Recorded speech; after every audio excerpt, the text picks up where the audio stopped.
What if the future of manufacturing didn't start in a factory, but in a high school classroom? Go ahead and turn your dial.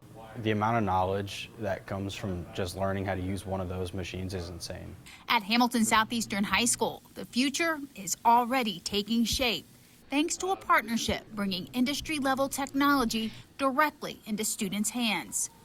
3 computer numerical control, better known as CNC machines, are now part of the precision machining program, giving students the chance to train on the same type of equipment used in today's workforce. It's definitely going to help me not be just one-dimensional, but I can have multiple career options.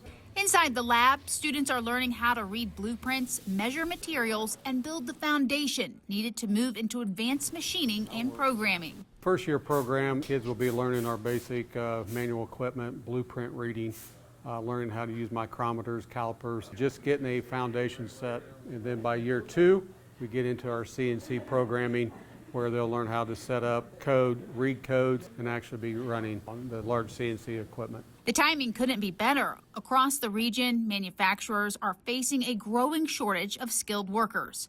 You know, if you're looking for an alternate route, go to the trades because, I mean, there's so much opportunity coming up. For every 10 guys going out, there's 1 guy going in. Programs like this are helping students see that success doesn't always follow just one path, So we need to lower. and that hands-on learning can open doors to careers they may not have considered before. I think every school should have something like this. Because when schools and industry work side by side, students aren't just preparing for the future, they're helping build it.